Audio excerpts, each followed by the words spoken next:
This is the Coach's Wife Life podcast. I'm Kristen Eargle, your host, a former TV sports reporter and fellow college football coach's wife.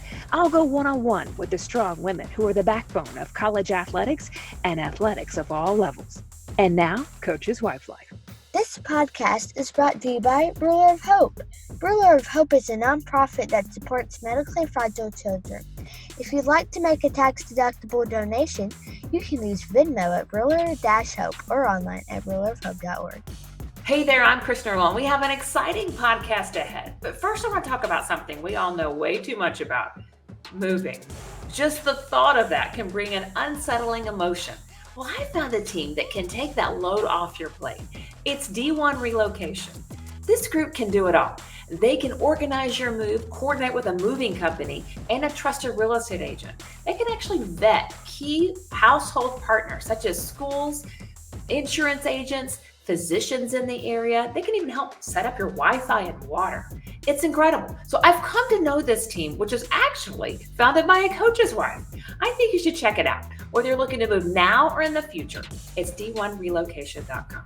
Now on to our awesome podcast. It is my honor to bring Janese Constantine on the podcast. Janese is the Director of Client Operations and Sports Agent at ETM Agency and the wife of the strength and conditioning coach Paul Constantine and Director of Applied Science for the Alabama Crimson Tide. Thank you so much for joining us. You're welcome. Roll Tide. I am about to read a lot of information because if you do a little Google search on you, it is quite impressive. In fact, I'm a little nervous right now. Don't be. We are starting with your career first. You've recently joined ETM. Prior to that, you were the assistant women's basketball coach, pro coaching there from 2020 to 2023. You helped the Crimson Tide to 2 NCAA tournaments, including the team's first NCAA tourney since 1999, and an appearance in the 22 WNIT Great 8.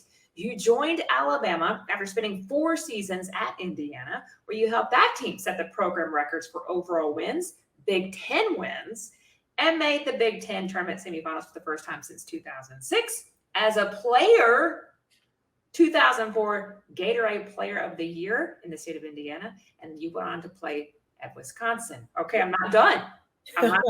Okay, your husband has spent the past 3 years in season 4 right now at Alabama. And you have a little bit of jewelry involved because you won the national title in 2020, played for it in 21, and going last season into the Sugar Bowl with a win, capping off an 11-2 season. Right now, doing quite well. How do you balance all of this? I got a 3-letter word for you, and that is G-O-D. God, He is literally the reason we make it. Seriously, I tell people that all the time. When I was working, when I was coaching, I got that question all the time. Like, hands down, probably number one question I would literally look at them and be like, Jesus, because I don't know. It's not me. It's not my strength. It's not anything I do. Trust me, I am usually exhausted. I'm sleepy, but we just keep going, but he sustained us. He's been our foundation.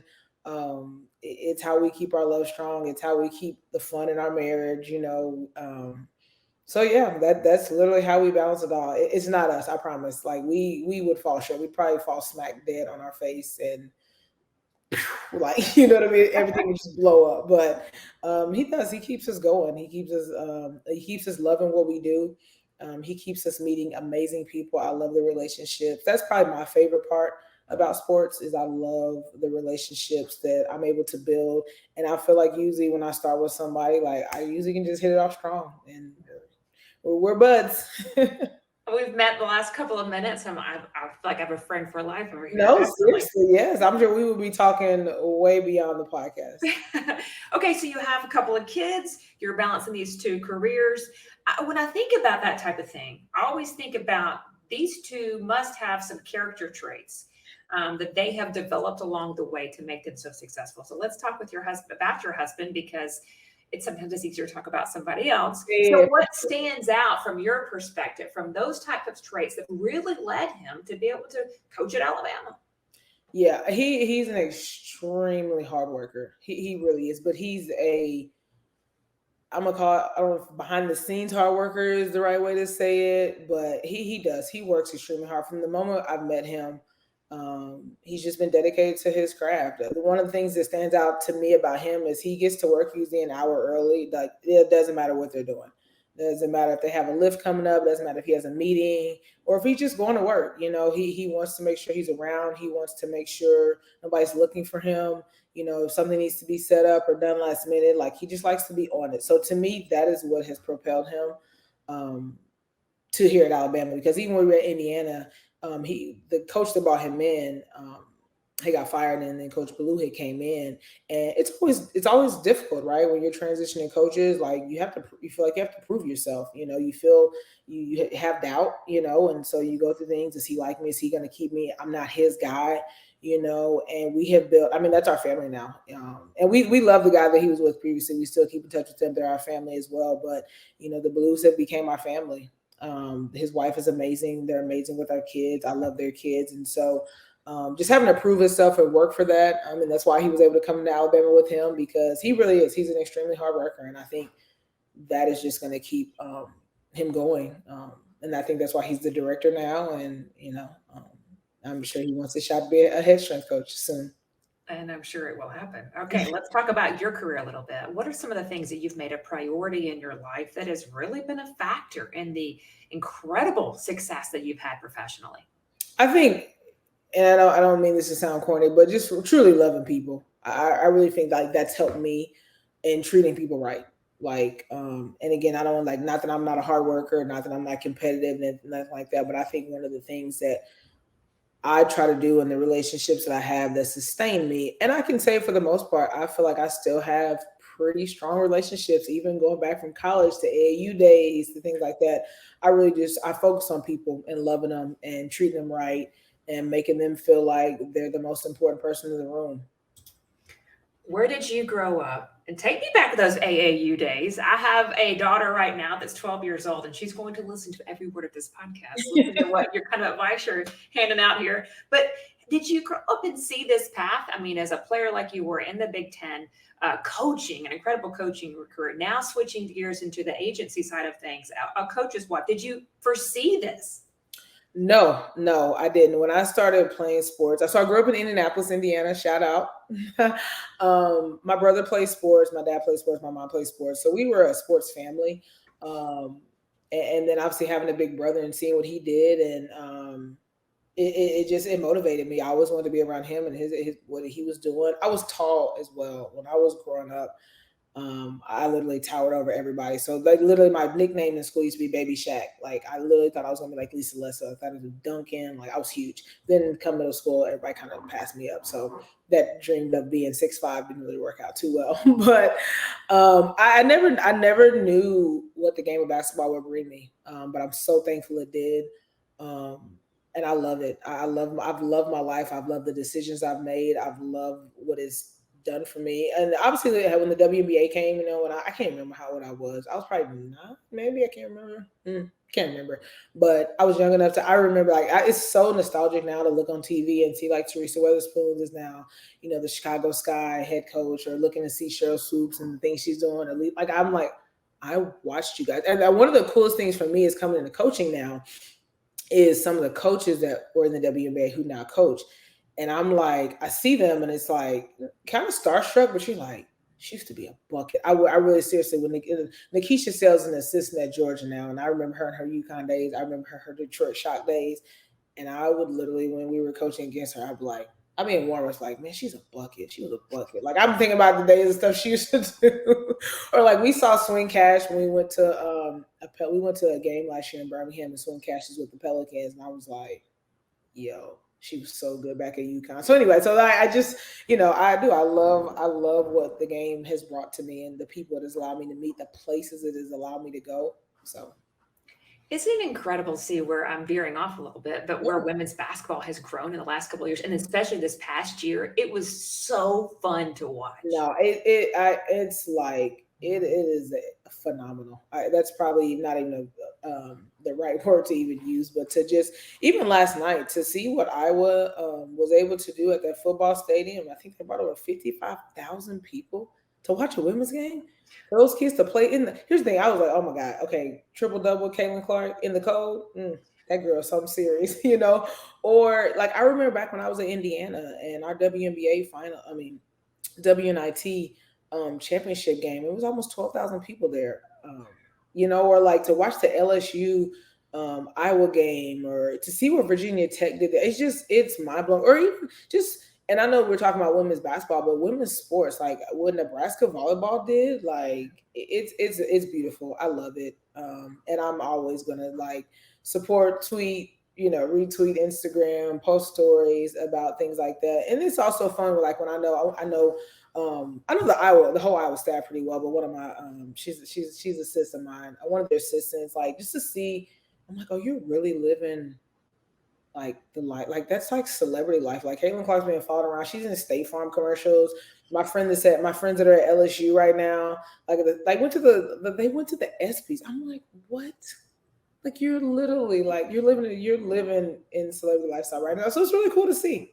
It's You cool know, to seeing some of my players get drafted, you know, last year, like Grace Berger and Brittany Davis. I mean, it's a really, I watch and I think the game is just, it gives so much. And I think it's just going to keep growing because I think the talent continues to just elevate.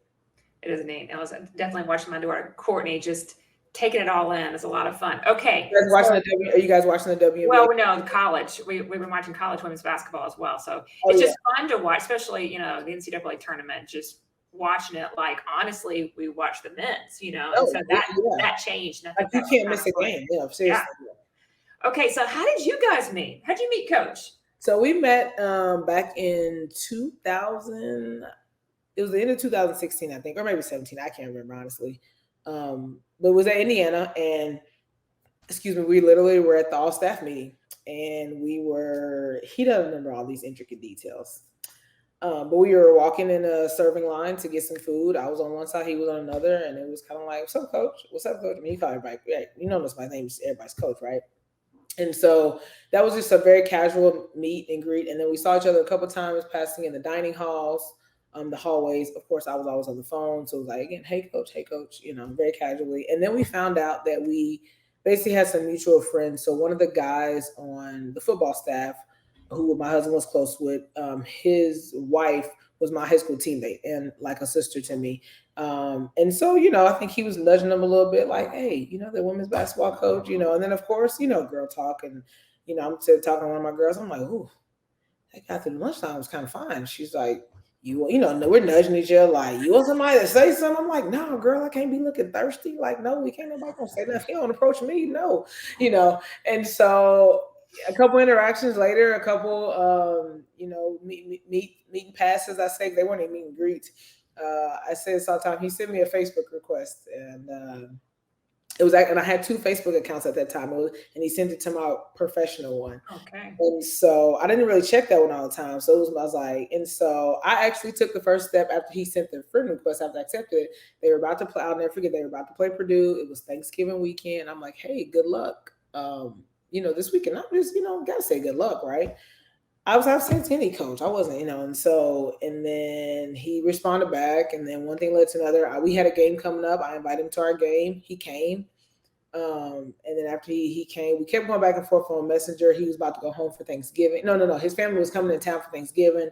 I was going back up to Indianapolis, and yeah, just one thing led to another. And I honestly was like, I did not check my Facebook Messenger that much, right?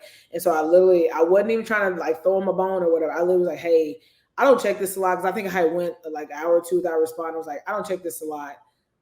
So like if you want to keep talking, and I think I gave him my number.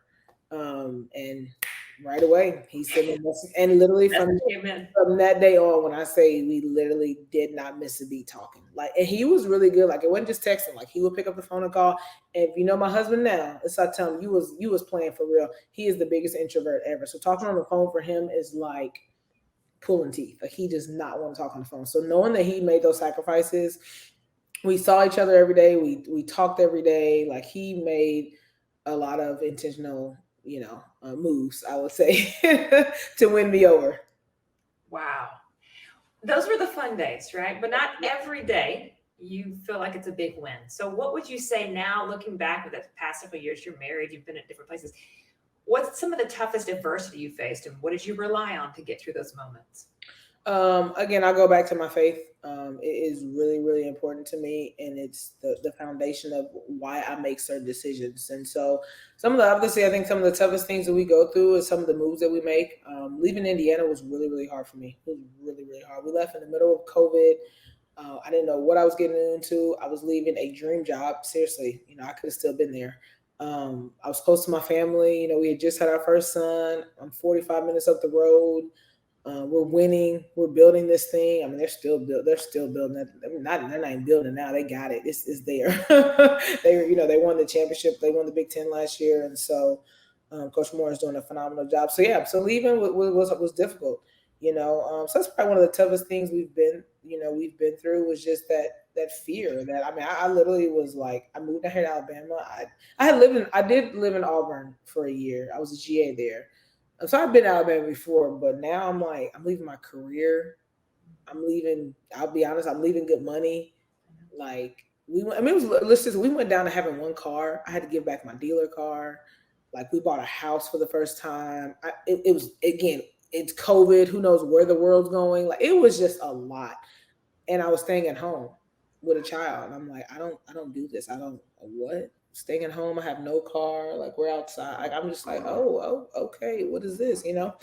And so, and I'm thankful. I was thankful in 3 weeks. Coach Curry gave me the opportunity to coach here, but that was a big challenge for us, and I think the one thing that sustained me again was just my faith in God, knowing that He is always taking care of me. He always will.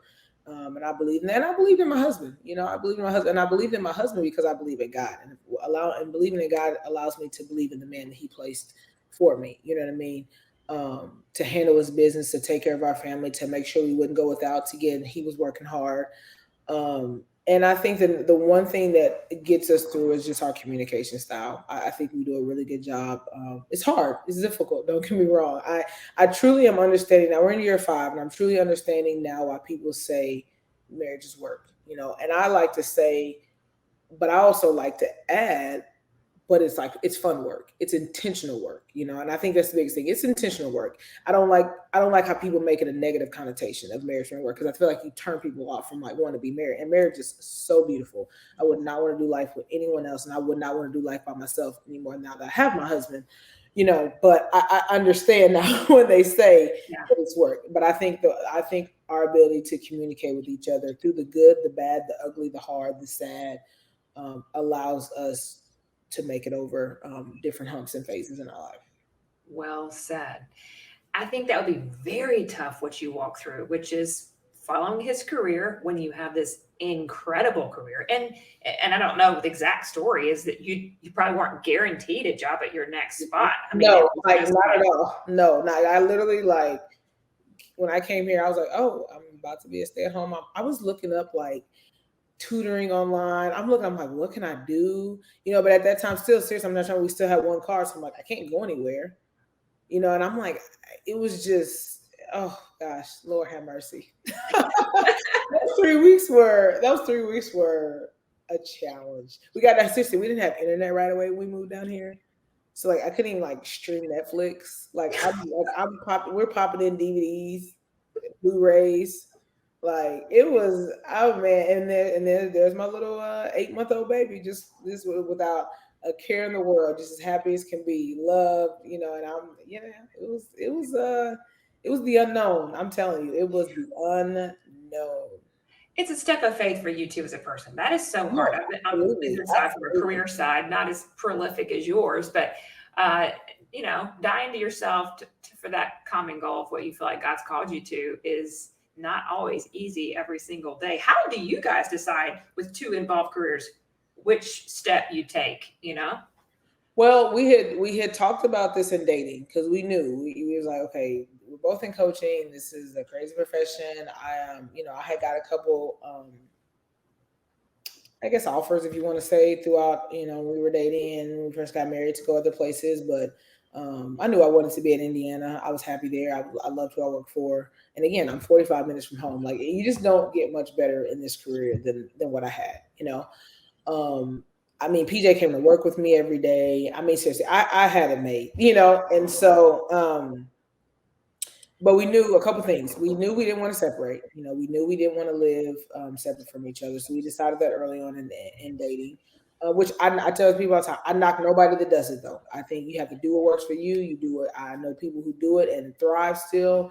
But that's just not what we wanted for us. So we made that decision early on. And then I think when it came down, seriously, I remember this conversation like it was yesterday. He had told me, Coach Blue had got an interview. And then once Blue got the job, he said Blue wants me to come with him. And I literally looked at him. I said, "Do you want to go?" And he said, "Yes." I said, "Okay, I guess we're going." Like it was that's how it went. And a couple of the reasons why I think it was so easy. He has a higher aspiration in this profession than I did. He wants to be a head strength coach. I do. I never wanted to be a head coach. I knew that. I knew that from jump. I've known that since I was single. You know, I love the mentoring aspect of basketball. I didn't thrive to have to sit in the seat. I didn't. I loved what I could pour into young ladies. Every now and again, I'm like, man, but then I'm like, oh, nope. That ain't what God got for me, And so I think that's what made it, easy to make that decision. Is I knew he had, and I knew coming here, it's once in a lifetime. You know what I mean? I mean, Alabama football. I don't know who says no, And so, and I'm thankful I did, and it confirmed to me, like every decision in my life, that God has always aligned my life the way it's supposed to be, and aligned it to where He's just gonna take care of us all the time. So that's how we decided his career was more of like he had more aspirations. And I was so thankful when I came down here that I got opportunity to again live out my dream of still coaching. So I was very, very thankful for my 3 years I had here. Again, with still again, and because even with 2 kids, I mean, it continued to be more difficult. You know what I mean? And just with our kids getting older, my husband's demands, he went from just being an assistant now to a director. So the demands are higher. He works more. He has to attend more things, and so at some point, I knew it was going to be time for me to walk away. Whether we had baby 3 or not, I think it was more of that this is very hard. Babysitters out coming out the wazoo. Coming home, we joke now. I really feel like I missed Ace's baby stages. I feel like my husband. Well, we say my husband raised Ace, which is crazy now to think about. I'm like, how did he even do that? Well, again, he was the director at the time, so he didn't have as much. And he still worked hard. It was a lot, but I mean, he'd have to leave practice early, pick the kids up. I was out recruiting. I mean, I'm doing all the things, And so we joke about it all the time. My husband raised Ace. I missed it.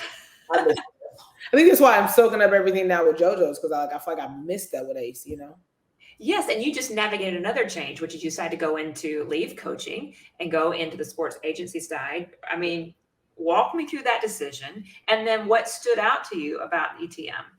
So it was kind of I didn't have an agenda to be a sports agent. When I knew I wasn't leaving coaching. That was kind of a non-negotiable. We knew we weren't going to come with a third child into another season. What I was going to do next was up in the air. So I really got good at navigating LinkedIn. I'll be very honest. I actually hired a cousin of mine. She was kind of my career coach. So I literally hired her, paid her to help me get my LinkedIn together, help me kind of figure out how to navigate it. And so I kind of got really good at that. So yeah, I kind of navigated LinkedIn, and then met someone on LinkedIn that linked me with Tyler, basically. So Kelly Brooks linked me with Tyler. Tyler and I talked a couple times, and it was there. I mean, I thought I could sense his genuineness. I could sense his passion for what he has started. When you start your company from the ground up, I mean, he called it. He's like, that's my baby, And so, and again, it gave me a chance to still take care of people. I wasn't learning a whole lot. I looked up how to be a project manager. I was all the things on LinkedIn. Okay. I was going to do all the things. And so, but I think this aligned with what I love to do, and it's still taking care of people, taking care of coaches. I'm just doing it in a different realm of adults, and so I think it kind of made it an easy transition for, again, God opened another door for this to be something that I could walk in. And like I said, Tyler's passion, his genuineness, his willingness to even kind of scramble to talk to people that knew me, that could give me good recommendations. I mean, it wasn't many conversation where he was just he hadn't hired anybody. He was a one-man show, handling all his business, all his clients. And he was just I've been so nervous to hire someone. But he was like, I feel like this is it. So yeah. Incredible stuff. Okay, so you've been a coach for years and you've seen things on many different levels. You've played professionally a bit, you've been a part of a lot of teams. So you see this coaching thing from a completely different perspective than maybe some of the other wives like myself. Uh, so when you think about Alabama, you think about Coach Nick Saban and what he has built. So what's different about the culture there than maybe some of the other places you've experienced? One, I want to give a shout out to his 200th win. I think that's incredible for what he's done here. And again, I'm going to go the work ethic and the culture that's built here. I mean these guys, these people, Coach Saban, they live, eat, sleep, breathe, dream winning. And so the commitment, the dedication, he wants to do things to perfection. He wants to do things the right way. He wants to go about it over and over again. So the details, like I said, the hard work, and I know because I see that my husband, like the things that they do, the way he goes about trying to build relationships with his players, and not tries to, he does. You can see it from the way his former players speak about him, and the people you hear kids say all the time. I knew what I wanted my future in football to be. I knew I had to come to Alabama. I knew I wanted to play in the NFL. I had to play for Coach Saban, and so I think I think his resume speaks for itself. I mean, you can't look on TVs on Sundays and not hear multiple names from a team that they played at Alabama. And it's been really fun and cool to see now the players that my husband has coached and the ones he's really close with, to see them now. I mean, we cheer for, I'm fans. I'm fans of all the teams, all the players. And so I do. I just think his culture that he's built here of winning, of competitiveness, of driven to be great, just spills over into pretty much everybody. Okay, so I've interviewed a lot of coaches' wives. I think you are maybe 102 of my guests, and from many different iconic programs, but I have never interviewed anybody from Alabama. So I have a few people that have reached out. Hey, when the chance comes up, and here you are, would you ask a few of these fan questions? Okay, Let's so go. take some Alabama fan questions. I got you. Okay, all right. Does Miss Terry get the wives together? Do the families get together with Coach Saban and Miss Terry? Yeah, they do. So we have a good time. So on Sundays, there's always a dinner available to the families to come up, and we know, especially during football season, how much our husbands work. So being able to do that, she always throws the best Easter egg hunt for the kids, and they love it. She could take them around and like I don't call it a tractor trailer, but basically I'll call it a golf cart, but it's a fancy golf cart. She takes the kids around. She loves up on them during recruiting season. We go to her house afterwards. Coach Saban actually talked about that on a interview. He was talking about how he likes to dance, and he really does. I've witnessed it with my own eyes. The man's got a nasty electric slide, little cha-cha slide, all the line dances he knows. So he's got some moves. And so Miss Terry is very sweet. She always is trying to connect the wives. We do different things in the community. So yeah, she's a sweetheart. We love her. Do you think she's impacted the culture there? Absolutely, absolutely. I mean, you see people now. I mean, what is it after the? I think it was a Texas A&M game. People like, give Miss Terry a statue outside of Bryant-Denny Stadium. When you saw her hugging Arnold coming off the field, she does. She loves this program. Seriously, I'm not trying to be funny. She probably works just as hard as Coach Saban. I mean, with her foundation, and she's very involved in recruiting. I mean, she knows the recruits are talking to. She knows the phone calls lined up. She sends us emails and different things usually after Saturdays about what's coming up next and how the week's looking and what she's going to be doing. And so she works really hard. And I think she understands, again, the commitment when you marry a coach, what it takes, and this is not just a Nick Saban show. I mean, he has a strong woman behind him who helps make him go. And so I think she has definitely helped impact, because I think she brings that love, the family, Nick Saban's not hugging those guys like Miss Terry is when they're coming off the field, put them in their face, tell them I love you. She's awesome. Okay, who's in charge at home, Coach or Miss Terry? Miss Terry. And I think we all know that. Miss Terry, and look, again, you heard his interview, right? He goes, Miss Terry told me if they wasn't acting right to get on them. So that's what I did.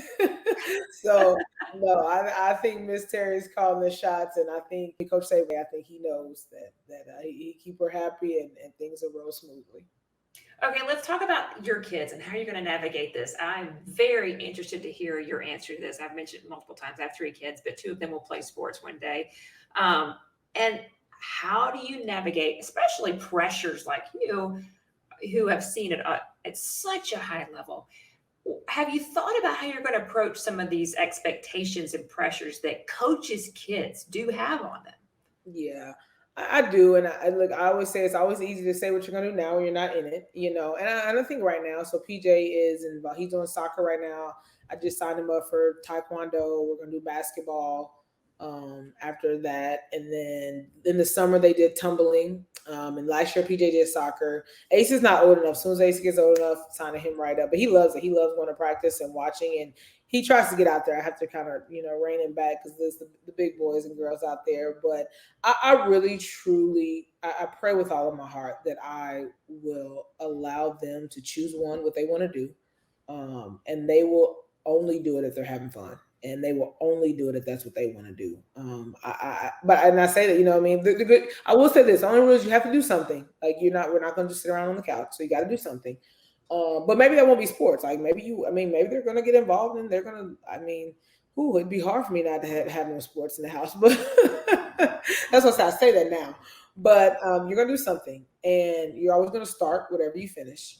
I'm sorry, you're always gonna finish what you start. So we get in, and now, especially when you're choosing, like right now, my husband's always like, "But you made like, oh, we did t-ball too. PJ did t-ball. Um, so if he starts something, we're always gonna finish. Um, but I do. I want them to have fun. I want them to enjoy it. I want them to be competitive, and I want them to. But I don't want the pressures that make them feel like I have to choose a travel team when they're super young. I feel like I don't want to feel like I have to get them a trainer. Now again, if these are things they want, like if he's coming to me and he's like, "Hey, mommy, I want to do this. Hey, mommy, I want to do that." Now I'll support it. I'll do it. But now we're gonna have some standards. If I'm going to invest, so are you. If I'm gonna give and be driving everywhere and doing all things, you're gonna put the work in, And so, and then if you want to just do it recreationally for fun, then we can do that too, But we're not gonna be getting up and down these highways if you just, we gonna. So I think that's the thing. But one thing I do also too is I enjoy cheering for everybody's kid. I really do. Even soccer now, like whoever scores, I'm cheering like PJ scored. You know what I mean? I want everyone to feel supported and loved. And not that I'm just one sided for my son. Okay, so if you could help people understand what we as coaching families go through, what would that be? And then, of course, coupled with that, which is when things don't go so well, how do you handle kind of the pressure of and block out social media? So how do you handle those two types of things? Yeah, I think being a coach, a former coach, I guess if you would say, has helped me. Social media doesn't. I mean, it sometimes it gets to me, but I know you can't. You can't go back at people. I know you can't respond. Um, we all have our mindsets of I'm gonna start a burner account, all those kind of things. We never do it, but we all want to, right? We all want to say things. But I usually just I block it down. I'm like these people have no idea. That's it. And I'm like I look at them sometimes I just start laughing. So social media doesn't really bother me. Families don't bother me. What people say. I think just making sure that my husband and I are always on a united front. You know what I mean? And so, and that goes to, I'm telling you, we have to really, there's times, especially when I was coaching, if something was happening, you want the wife answer, you want the coach answer. We'd have to always make sure of that because you might want maybe you need me to just listen right now. You need me to respond, and we have to keep each other grounded in perspective. Like, I mean, for example, and I won't use any specific game, but let's say there's a game, win or lose, let's say he wants to say something negative. I'm like, nope, you won. We're going to celebrate. We're going to be excited. Let's say I want to say something negative. Watch. I'm like, why did he? He's like, nope, we won. And then there's sometimes we both want to say something negative. So we give each other about 5 minutes to just, and then we're like, okay, now we've had it out. Let's go. We won. Like, right. We have to celebrate. We have to celebrate the wins. It's too much that goes into the season. It's too much that happens. And so being able to hold each other accountable in that manner. But again, I think because I've coached in 70 seats, I know what it feels like. So I know the things. One, I know football, and I don't know it as deep as he knows. But like I know sports, I know football, I know things are going through. So I think I have a little bit of inside advantage. Like I couldn't imagine like being clueless, like right, like I'm just like, yay, like I don't know what that would feel like, right? So yeah, for us, I think it's just having a common, being on the same page and having an understanding that we love what we do. And we also, one of the things, we try not to bring it home. So like once you walk in this door, your dad, your husband, like coach is gone. And there are times I've had to remind him too when he's talking to our kids. I'm like, these ain't your players.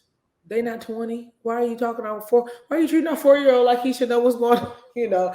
And he's like, cause he's raising him to be a man and all, and so and so I don't give him too hard of a time. But sometimes I'm like, all right, coach, you can go back out. So you can leave that out the door. Once we walk up and through here, you husband and dad, you can leave that coach tone, leave that whistle in the car. I know. Sometimes it takes them a minute to just go, hang on, I'm switching gears. And that's why, and again, I think that understanding is sometimes one of the best things you can do, go allow them to take that shower when they get home, that 15 minutes of decompressing, because don't bring that up in here. Go take that to the bathroom, go take that to the shower. And now hurry up, because I've been with these kids all day. I need a little help. Yeah, hurry up now. We got dinner to eat. So, I think just again that balance of understanding. I mean, just for an example, I'll give you an example. We did this Sunday. We've been switching to go to church in the evening. But my husband came home, he was exhausted. I could tell. He fell asleep on the couch literally within like 5 minutes. And I was folding laundry, and at some point the kids were still asleep. I'm like, you know what? Everybody needs to rest. So everybody rested. And we haven't missed out on our Christianity or missed our blessing, because we still, we live our lives, we don't define about if we make it to church or not, but how God views us or whatever, because we live our lives daily, to honor him. And so you just have that pulse, but again, I think that, I don't know if it's the coach in me, maybe some other wives do that, but I think having that pulse of understanding, like, okay, he's really tired, like he's really exhausted, like everybody get a moment. Don't, because I can come on, I can have a to-do list of 50 things to do. Hey, you can come home, you can do this, do this, do this, do this, do this, do this, So I think having that understanding of, what, let's hold off on that. Yes, I agree. I think that's a great part about communication. I think you've hit the nail on the head, which is, just recently I'm thinking, okay, maybe I need to eat peanut butter and jelly sandwiches and hire somebody to go help me out over here, because he's not going to be able to make it. I don't want to put that pressure on him to hurry home to pick this one up at travel, when maybe I need to figure it out, reallocate some things, because you have to be able to hear the other one out. Yeah. And sometimes too, it's also not putting that pressure then on you though, to have to like overcompensate. Like you said, oh, we can do this instead of making everybody like, you know what I mean? Because that's something that, we can put a lot of pressure on ourselves too as women. That's what I tell people all the time. I am not superwoman. I'm not super mom. I'm not trying to be, so if that means that some is left undone, I think all things have to get done. They just don't have to get done right now. That's solid. Because we feel like, I'm a football wife right now. I feel like it all has to get finished by this certain time. And that's not feasible. That's unrealistic expectations. And I'm sure that's what you coach your young ladies through for years. Yeah. And you work hard and outwork everybody and make the sacrifices and the discipline. And like, that all was cool on the court. But in this life, my sanity, my goodness. So me and the kids, if we want to, we're going to go walk outside instead of me cleaning up something. Now, I like to keep things together, but then when there are times where things get like too much, I'm like, oh, they don't all have to get done. I know. Not today. Because who am I? Like, these dishes don't have to get washed. The house is not going to explode because these dishes don't get washed tonight. They'll still be there tomorrow. I'll get them tomorrow. I'm going to bed. Or I'm going to just sit on the couch. That's okay too. I don't have to be going to bed. Like I literally like, oh yeah, no, I'm just going to go put my feet up for 5 minutes because I've had somebody calling me, touching me, needing me all day. Nope. It is the freedom to have some grace. Okay. Yeah. So when I started this podcast, there was no NIL. There wasn't the transfer portal like it is. How have you seen some things impacted to that? How have you adapted to those changes, and how have you seen it be a difference from your perspective? Obviously, you're at Alabama. You're not at a group of five where, but it's changed things. It's changed the way probably communicate with players and all that. I just want to hear from your perspective as been a coach for a long time.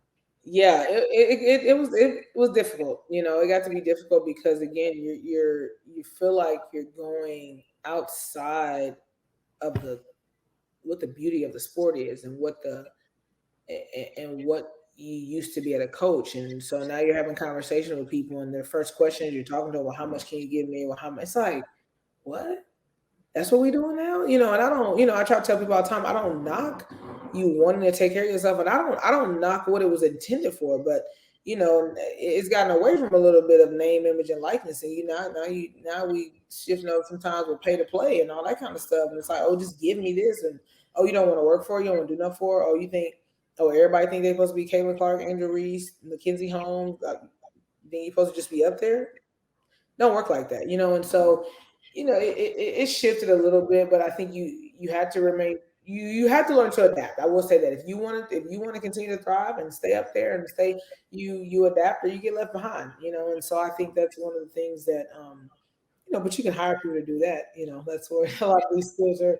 You can hire the experts to do that and get your kids involved in the trainings and the necessary resources that they need. But I think because my husband doesn't recruit, it hasn't impacted us as much. Like, so he's not on the phone, he's not doing those things, so he doesn't have to have those conversations, with kids. But we were having them, and it definitely it just changes things. It changes the dynamics. It changes, like I said, the sometimes the motivation, and so still doing that but still knowing you need to remain relevant was always a challenge because you got to win, and so it was always a challenge for sure. It is. And then how do you navigate that? Obviously, you're at Power Five and incredible programs for both times, most recently with women's basketball and him there. How do you connect with the players and make sure they know that those bonds are strong, obviously, because sometimes people are recruiting them off your roster, whether we say it or not. Don't answer that. But I'm just saying, how do you connect with players on rosters where they probably don't have a significant amount of needs, right? I mean, they're well taken care of at Alabama or Indiana or some of these places like that. How do you navigate that? I think for me, it was just always being authentic, being true to who I was, not selling things that I know I couldn't promise or deliver on, but I think just loving them through and through, and that was one, and it was challenging that part, especially ones that leave your program. But at the end of the day, I try to remind her, if I loved you while you were here, well, I mean, why not love you when you're gone, right? You're still a human. You're still an 18 to 22-year-old. You're still figuring things out. If I look back on the decisions I made when I was 18, 22, good Lord, I'd be like, what you you don't know what you're doing, but I'm also 37 now, and so somebody gave me this advice: the players we coach are always 18 to 22. We're the ones that get older, we get wiser, we understand things. And so I think just always trying to just love the kids where they were, being authentic, being true, treating them right, but letting them understand that this is not, if you don't like it here, you can't go somewhere else, because somebody else will come to us. Like, that was the thing. Like, we're not betting. Like, there's not. No, you can't get rid of everybody. You can't get rid of your whole roster. You got to have some strategy behind this thing, So, but, I think just understand it, but also too putting perspective in front of them of, like, you're not gonna like every decision that everybody makes. I was real time. I don't like all the decisions that people I work with make, but we all have to work together for a common ground. We all know what we're working towards. We all have a mutual respect, love, and understanding for each other. So you don't have to like every play that's being called. You don't have to like every practice we do. That's not reality. You don't have to like me every day.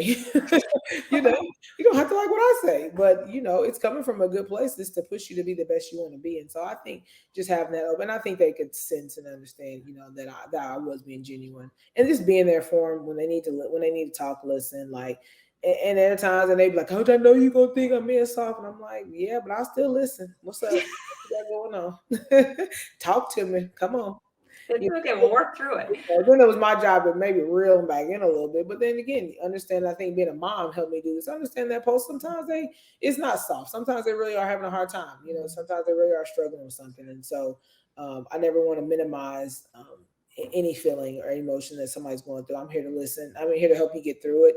And then what I always tell people all the time, when you come to me, do you just need an ear? You need perspective. You need feedback. Because once we open those doors, I gotta start giving you some real. I'm not just gonna sugarcoat things. I'm not just gonna put you in a like. And again, I did it all with the grace and understanding and love and things of that nature. But there's some hard conversations that had to go on.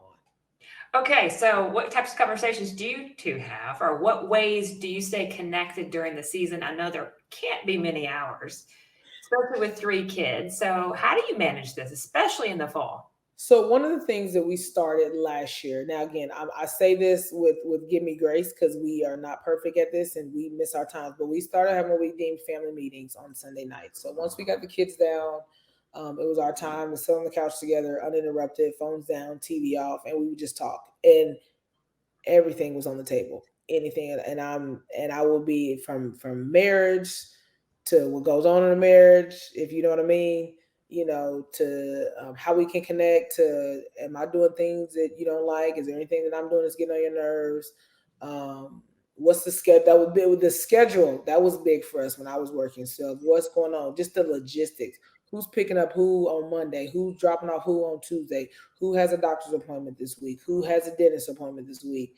Um, where am I going to be out of town? And who's coming to take? Who's coming on at 5 a.m. on Thursday when I'm gone to you? So that was a big part of the conversation.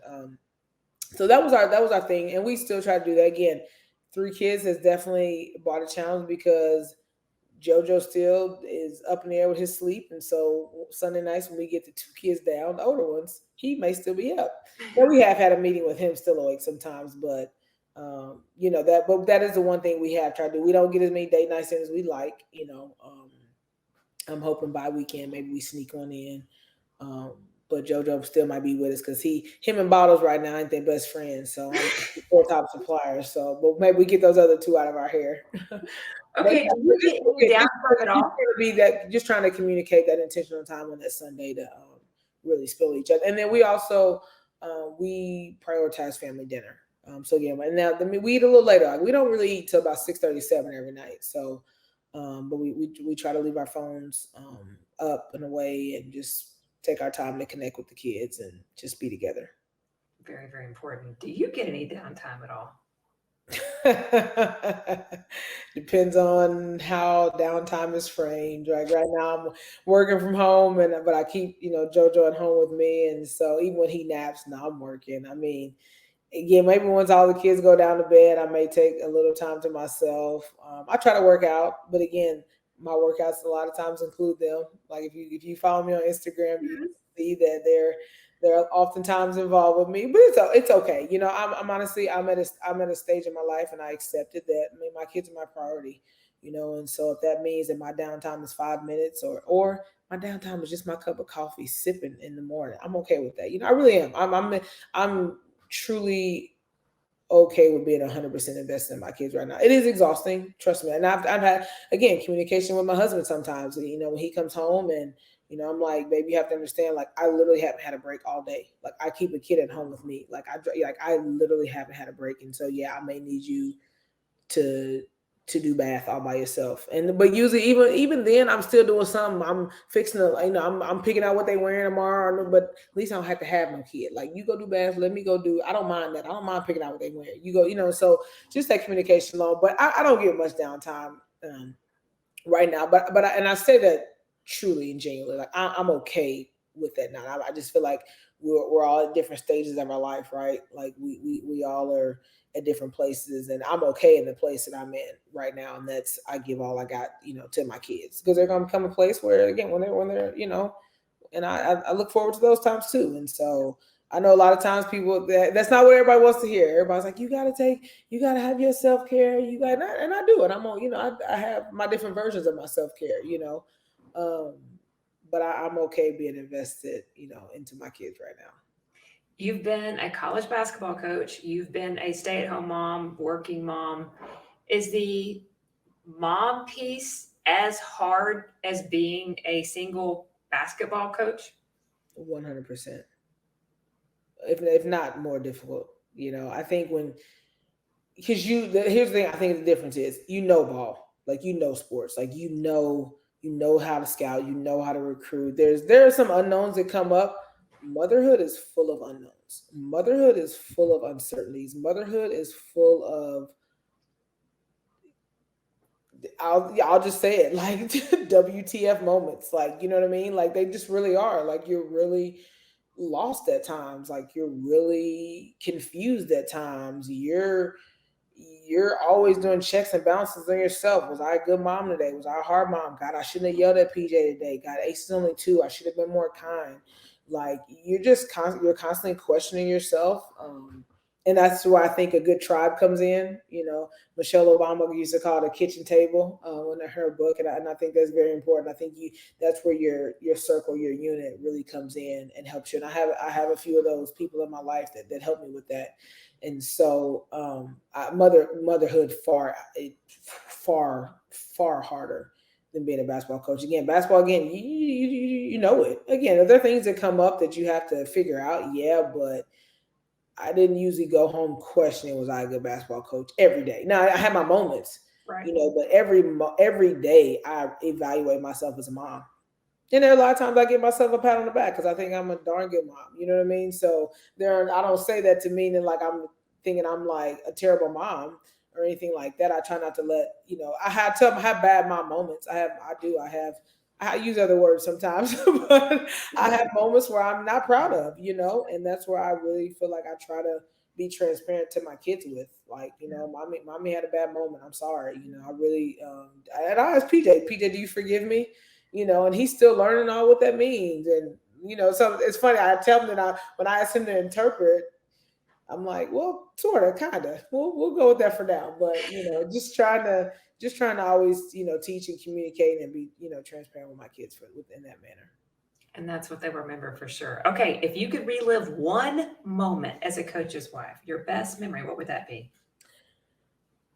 I'll say this, if I could relive, would be I missed the national championship game in 2020. I was coaching, and I think I had the next scout, and we had practice, and so I missed it. I missed it. I was home with PJ. And again, a lot of things had COVID. I mean, there were a lot of I kind of couldn't go. Like, I mean, COVID, we had the bubble. I mean, we were all doing things that, and then my best was being able, and even though we lost, was being able to go to the national championship in 2021, I believe. It was in Indianapolis. I was able to fly in and just be there to support them. Was great for me. And one thing I'm looking forward to coming up this, and I've told whether it's, and you pray SEC championship. We did secure 6 wins, so we know we're going to a bowl game. So bowl game, and hopefully, I'm so looking forward to that. I'm going to be like a kid in the can. Like I'm going to do all the things. The only thing I'm more like the casual wife. So all these like cute out for all the things that goes on. I'm like, we just going there. We're gonna go. We support. We are there. I'm looking forward to the just going and traveling with my husband because he's not had that. I feel bad. Like he's literally one of the few people, especially married, whose wife's not there. And we didn't get married for that. Like we got married to celebrate the moments, with each other. So. Wow, well stated. Okay, rapid fire. You ready? Let's get it. I never do blank at a football game. Oh, I don't usually engage with other people. I don't have time. I'll do or say things, especially again. I had to remember for the longest. I would be like, oh wait, I still coach here. I still work here. Like, let me not, because I like to get, I like to have fun. Like I like to get into it. I'm saying, and I'm still myself, but I can't engage with other people. People, they have no idea. They have no idea. So I refuse to engage with other people. Let's say that. You have a massive fan base that could say a few things. Okay, dress up or dress down to a game? 100% dress down. I am one. There's not even a question in my mind what I'm wearing. I need t-shirt. I need running shorts. I need leggings.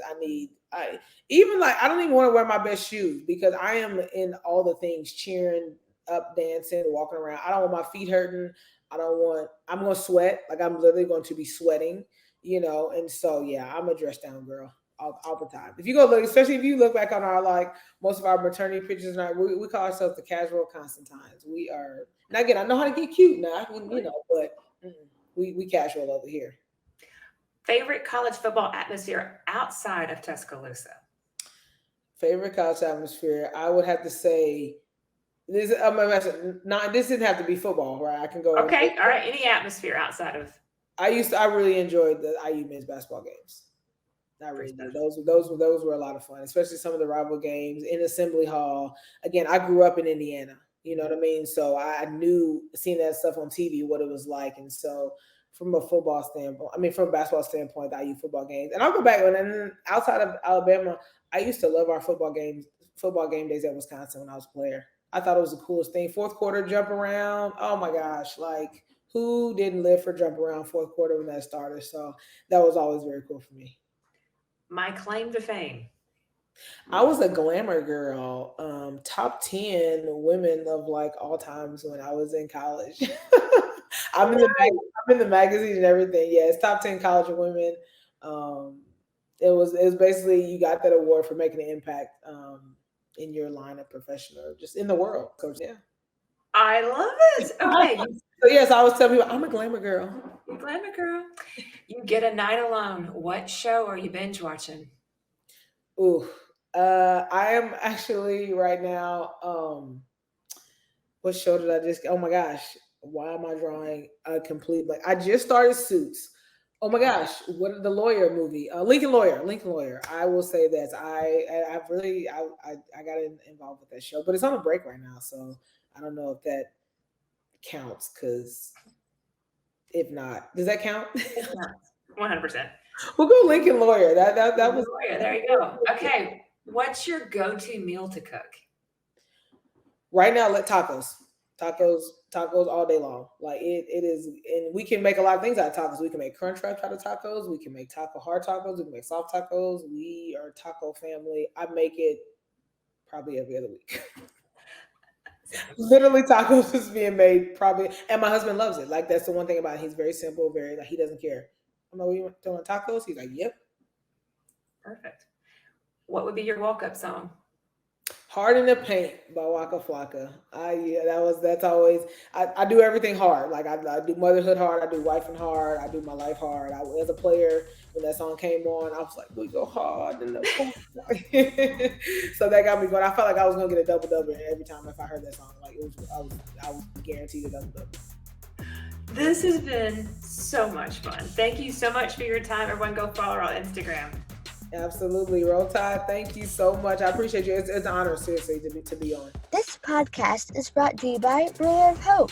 Ruler of Hope is a nonprofit that supports medically fragile children. If you'd like to make a tax-deductible donation, you can use Venmo at Ruler-Hope or online at rulerofhope.org. For a replay of this episode or previous episodes, visit coacheswifelife.org and follow us on social media at Coaches Wife Life.